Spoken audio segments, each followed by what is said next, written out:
So అయితే మహానుభావులు sir Vishwanath గారిని చాలా తలుచుకున్నాం. ఆయన నటుడుగా ఇంకొన్ని సినిమాలు చేస్తే బాగుండని ఎంత అనిపించిందో. అవునండి సార్ సో మీరు వారితో వర్క్ చేశారు కాబట్టి బోల్డ్ అనే విషయాలు మీరు గమనించుకుని తెలుసుకుని ఉంటారు కదా, ముఖ్యంగా స్వాతిముత్యం సినిమాలు. ఒకటి చెప్పడం నాకు ఇష్టం కూడా, చెప్పడం కూడా. చెప్పండి సార్. విశ్వనాథ్ గారు ఎంత గొప్ప నటుడు కానీ లేకపోతే దర్శకుడుగా కానీ ఆర్టిస్ట్ దగ్గర నుంచి ఎంత ఎక్స్ట్రాక్ట్ చేస్తారనే దగ్గర ఒక చిన్న బిట్టు చెప్తాను. కమలాసన్, ఓల్డ్ కమలాసన్ దీంట్లో ఒడిలో ఆవిడ చనిపోద్ది కదా రాధిక. అవునవును. అప్పుడు ఆ బిట్టు ఒక సాంగ్ రిపీట్ అయ్యి దాని ఎక్స్టెన్షన్ మ్యూజిక్ ఉంటుంది అనమాట. అది చేస్తున్నాం షూటింగ్ అక్కడ అవుట్డోర్లో, స్టూడియోలో అవుట్డోర్ దగ్గర అదంతా పెట్టుకొని ఆ ఇల్లు సెట్ వేసాం.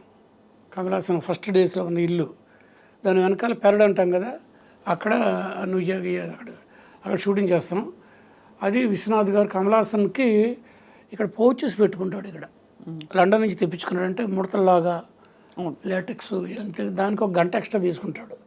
అతను రెడీ అయ్యేలోపు ఈయన రిహార్సల్ కోసం పెట్టి రఘు సర్క్యులర్ ట్రాలీ వేసుకో అని చెప్పి రెడీ చేసి ఆయన కూర్చున్నారు. వెళ్ళి రాధికని పిలిచారు, రాధికని కూర్చొని ఉంది. మ్యూజిక్ వేయమన్నారు, ఆయన చేస్తూ ఆ మ్యూజిక్ అయిపోయిన తర్వాత ఆయన ఆవిడ చనిపోతుంది, అది చేసుకొని ఆవిడ కింద పెట్టేసి వెళ్ళి దేవుణ్ణి కొడతాడు కదా అలాగా. ఇప్పుడేం వెళ్ళిపోతున్నారేంటి? కాదు, ఒక 2 నెలలు ఉండకూడదు. ఎందుకు? ముక్కోటి ముక్కోటి ఏకాదశి వస్తుంది. అప్పుడైతే సరాసరి స్వర్గానికే వెళ్ళిపోవచ్చు. అందుకే అంతవరకు ఆ దేవుడు ఉంచద్దు.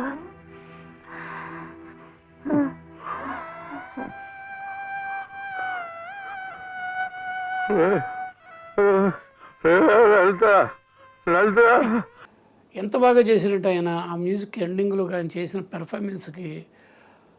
నేను ఆ ట్రాలీ అలా వెళ్తున్నా, అసిస్టెంట్ చేస్తున్నాడు లోకి అనేవాడు, కళ్ళల్లో ఫుల్గా నీళ్ళు వచ్చేసాడు, నాకు ఏడుపు వచ్చేసింది. I'm unable to see. ఈ కళ్ళ నిండా నీళ్లతో లెన్స్లోంచి చూడడానికి అవలకాల. ఇప్పుడు కెమెరా నెమ్మదిగా టైట్ చేసి మా అసిస్టెంట్కి నువ్వు ఫాలో అని చెప్పాను. వెళ్తున్నాడు, నిలబడి ఏడుస్తున్నాను నేను. మ్యూజిక్ అయిపోయింది, సైలెంట్ మొత్తం. ఆయన దాంట్లో బయటకు వచ్చి కట్ అన్నారు అనమాట. అప్పుడు చూస్తే లైట్ పట్టుకుని లైట్ మ్యాన్ ఏడుస్తున్నాడు, నేను ఏడుస్తున్నాను, అసిస్టెంట్ ఏడుస్తున్నాడు, అక్కడ వాళ్ళు అందరూ ఏడుస్తున్నారు. కళ్ళమండీళ్ళు అంటే కళ్ళమండీళ్ళు ప్రేక్షకులు ఉంటారో చూడడానికి స్టూడియోకి. ఇది అక్కడ సీను, ఇదే సీను, నా కళ్ళమండీళ్ళు వచ్చిన సీన్ ఇది. ఇదే రీ రికార్డింగ్ జరుగుతుంది. ఈయంది ఇళయరాజా గారిది ప్రసాద్లో, చెన్నైలో. ఆయన దగ్గర ఎంత అసలు డిసిప్లిన్ ఉంటాడు, ఒక చండ శాసనాడు అనమాట. అసలు అంత డిసిప్లిన్ ఉంటుంది. ఈ బిట్టు జరుగుతున్నాడు కూడా నేను ఉన్నాను, కెమెరాను కాబట్టి నన్ను ఎవరు ఆపలేరు కదా, వెళ్ళాను.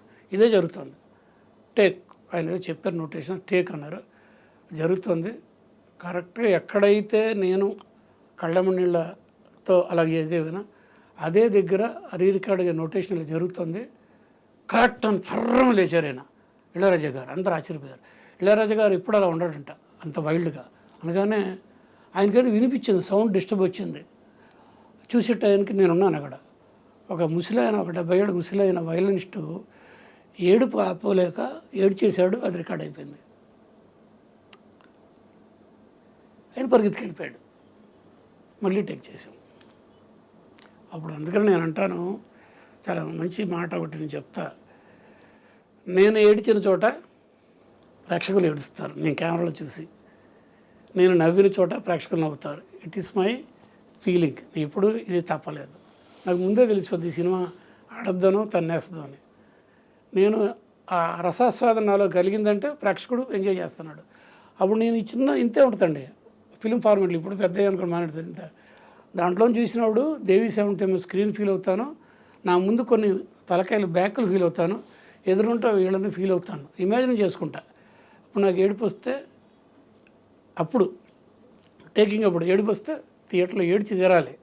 నేను నవ్వాను, కొన్ని చోట్ల నవ్వి కెమెరా కంటే వచ్చి చాలాసార్లు జరిగింది, నవ్వుతారు. ఇది యాసిడ్ టెస్ట్ నాకు, ఈ పర్టికులర్ ఇది ఒకటి.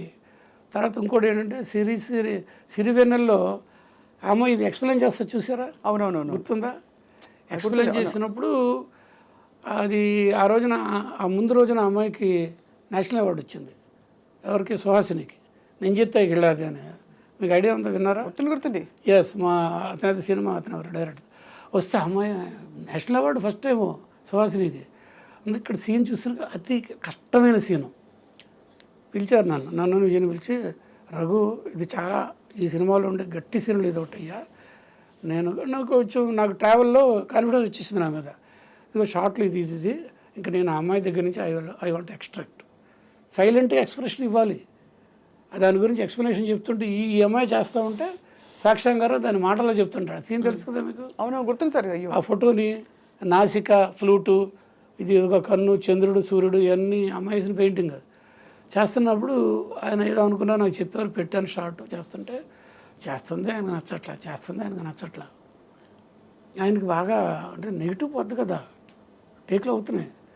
ఆయన రఘు ఏడిది నాగేశ్వరరావు గారికి జార్జి ఇష్టమన్న నా చుట్టరికమా అంటే ఏంటి? ఫిలిము జార్జి ఇష్టమని కలర్ అక్కడి నుంచి వస్తుంది కదా, అంటే అంత వేస్ట్ అవుతుంది అంటే పించింగ్ అనమాట. ఇలా రకరకాల అంటే అమ్మ ఇబ్బంది పడుతుంది. మొత్తం మీద లాస్ట్ ఒకటి చూద్దామని చెప్పి ఆయనకు సంతృప్తి అది విశ్వనాథ్ గారికి అయిపోయింది. ఈసారి కూడా అంతే చేసింది అమ్మాయి.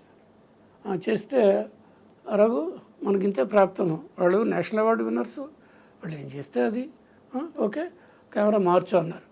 కెమెరా మార్చు అంటే నేనేం చేయాలి నాకు అర్థం కావట్లా. కెమెరా మూవ్ చేయబోతున్నా, గబుక్కుని వచ్చి సువాసన చేయి పట్టుకుంది. రఘు మూవ్ పడినాదంగా.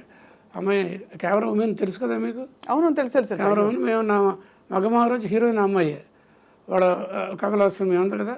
నన్ను గట్టిగా ఒక బ్రదర్లాగా పట్టుకొని కెమెరా మూవ్ చేయద్దు అంటే నేను అన్న అది ఎప్పుడు ఆశని அவர் சொன்னதுக்கப்புறம் நான் I have to move it అంటే ప్లీజ్ నా పోయి రిక్వెస్ట్ పండ్రంటే వచ్చింది. నేను చూస్తున్నా ఆయన ఇలా కూర్చున్న చైర్ మీద. ఈ చివరి కనుకొల్లోంచి అమ్మాయి రావడం చూశారు. దగ్గరకు వచ్చిన తర్వాత అన్నారు, ఈ అమ్మాయి ఇప్పుడు బాగా యాక్ట్ చేసింది. రఘు ఇంకోటి చేస్తుందంట అయ్యా, ఇంకొకసారి లాస్ట్ ఒకటి చేస్తుందంట. సరే మళ్ళీ రెడీ చేస్తే ఫెంటాస్టిక్గా చేసింది ఆమె. ఆయన కట్ చెప్పకుండా క్లాప్స్ కొట్టుకుంటూ వెళ్ళి అప్రిషియేట్ చేస్తే ఆమె ఒక కాళ్ళకు దండం పెడితే, Hasini you can do but you are not doing it. నీకు చేసే దమ్ము ఉంది కానీ వేరే మూడ్లో ఉన్నావు, యూ కెన్ డూ ఇట్, ఇప్పుడు చేసావు వండర్ఫుల్ అని చెప్పి అప్రిషియేట్ చేసావు. అది అయిపోయింది. తర్వాత వెళ్ళి భోజనాలకు వెళ్ళి అక్కడ కూర్చున్నాం. నంది హిల్స్ కింద వ్యాలీ ఉంటుంది. నాకును సత్యం అనే అతను, నాకు ఆయనకి ఉల్లిపాయ లేకుండా నాకు భోజనం తీసుకొచ్చి పెడతారు. బ్రాహ్మణ భోజనం లాంటిదనమాట. రెండే చేలు మాకే. నేను వెళ్ళి అటు చూస్తున్నాడు, పెద్ద వెళ్ళి అక్కడ కూర్చుండిపోయారు. అక్కడ వ్యాలీని చూసుకుంటా అందరూ తినేస్తున్నారు భోజనం. నాకు ఆకలిస్తున్నా ఆయన రావట్లేదు. అప్పుడు నేను సత్యం ఉంటాడు, గురుగారు నేను పిలవండి అన్నాడు. నేను అలా వెళ్తే ఆయన కొంచెం ఆయన తెలియకుండా సైడ్ నుంచి చూస్తే ఆయన ఏడుస్తున్నారు. నెమరు వేసుకుంటారు ఆ సీన్. సుహాసిని చెప్పిన సీన్ ఆయన నెమరు వేసుకుంటూ ఈస్ క్రయింగ్.